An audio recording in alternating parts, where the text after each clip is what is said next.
बिस्मिल्लाहिर्रहमानिर्रहीम। अस्सलाम वालेकुम स्टूडेंट्स। उम्मीद है कि आप सब खैरियत से होंगे। आज के सबक में हम चंद मुश्किल अल्फाज की मशक करेंगे जो बच्चों को लिखने में थोड़े मुश्किल लगते हैं, और चंद ऐसे अल्फाज हैं जिनकी बनावट बच्चों को नहीं आती। तो मैं चाहता हूँ कि वो अल्फाज मैं आप लोगों को लिख कर दिखाऊँ और उनका तरीक़ाकार समझाऊँ कि किस तरीके से वो लिखे जाते हैं और कौन कौन से कवानीन उनमें इस्तेमाल होते हैं। जैसे पहला लफ्ज़ हम लिखते हैं मुसाफ़िहा।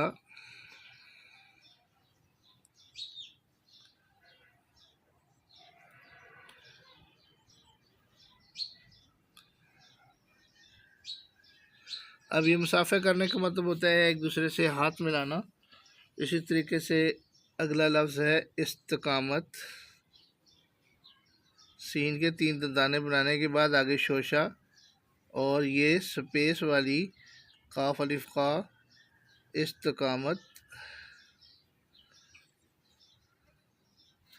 ये लेटी रे का इस्तेमाल हुआ है, इसके साथ ते लिखी जाएगी। ये लफ्ज़ है इस्तकामत। और छोटा सा लफ्ज़ एक और लिखते हैं अरफा। बुलंदी को कहते हैं। ये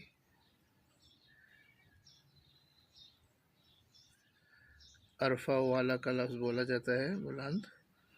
और नादिरुल वजूद, ऐसी चीज़ जो बहुत कम मिलती हो।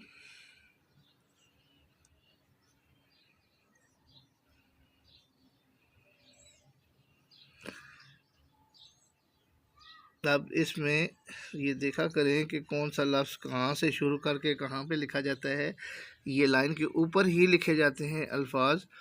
कुछ अल्फाज ऐसे हैं जो लाइन से नीचे आते हैं, जैसे स्लाइड वाली रे नीचे आती है और मीम थोड़ी सी नीचे आती है, बाकी सब लाइन के ऊपर ही लिखा जाता है। अगला लफ्ज़ लिखते हैं हम उलुल अज़्म। पक्के इरादे वाले को कहते हैं।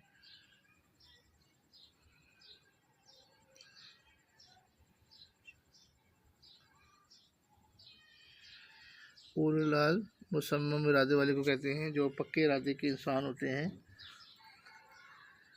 अगला लफ्ज़ लिखते हैं तनोमंद। सेहतमंद जिस्म वाले इंसान को कहते हैं तनोमंद, सेहतमंद यानी कि अल्फाज। आगे है मुबालगा आमेज़। मुबालगा आमेज़ से मुराद होता है कि अगर किसी की कोई सिफ़त वगैरह बयान की जाए, खूबी या खामी बयान की जाए और उसमें अपने पास से ज़्यादती की जाए या कमी की जाए, मुबालगा उसको कहते हैं। बल्कि ज़्यादा ज़्यादती के मानों में बोला जाता है मुबालगा आमेज़ का लफ्ज़। ये अब देखें कि मीम के बाद ये के लिए अगर कोई आम इंसान लिखेगा तो ये मीम के बाद ये के लिए एक दंदाना बना देगा, लेकिन हमने दंदाना नहीं बनाना होता कि उर्दू नस्तालीक में ये मद की शक्ल यानी कि आगे स्लाइड की तरह लेके जाते हैं। दंदाना नहीं बनाया जाता, ऑटोमेटिकली एक दंदाना बन जाता है। अगले लफ्ज़ हम बोलते हैं बनफ्स नफीस।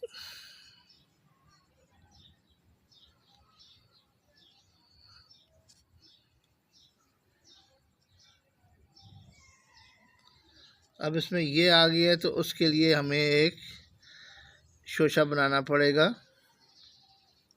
बनफ्स नफीस। हम नशी लिख लेते हैं, छोटा सा लफ्ज़ है एक हम नशी।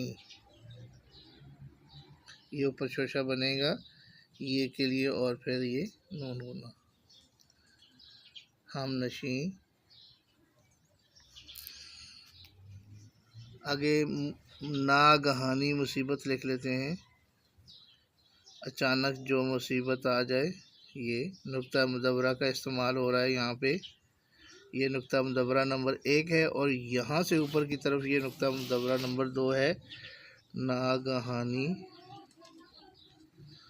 और मुसीबत को लिखने का भी एक मखसूस स्टाइल है। ये मीम के बाद ये स्वाद और ये के लिए शोशा बनेगा और ये इसके साथ ते लेटी रे लिखने के बाद मुसीबत।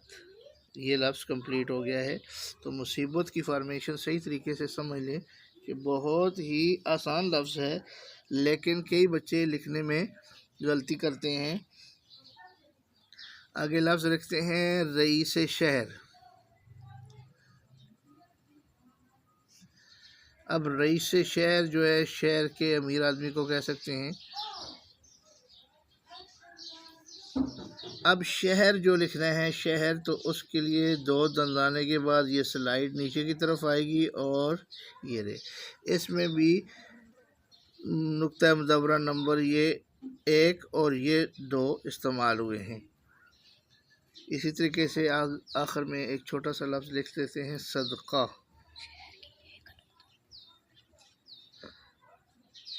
तो ये शहर का कंप्लीट हो गया, ये सदका। ठीक है, तो मुझे उम्मीद है कि आपको इस सबक में बहुत सारे कवायद की भी समझ आई होगी और अल्फाज लिखने की भी समझ आई होगी कि अल्फाज को किस तरीके से लिखा जाता है। तो आप लोग कोशिश किया करें, लाइक कर दिया करें, सब्सक्राइब भी लाजमी किया करें और अपने दोस्तों को फ़ायदा देने के लिए उनको भी शेयर कर दिया करें, ताकि उनको भी ये चीज़ फ़ायदा दे। जहाँ इंसान अपना फ़ायदा सोचता है तो लाजमी तो बात है कि अपने रिश्तेदारों, बहन भाइयों, दोस्तों वगैरह का भी उसी तरीके से फ़ायदा सोचना चाहिए। अल्लाह हाफ़िज़। इंशाअल्लाह अगले सबक में फिर मुलाकात होगी।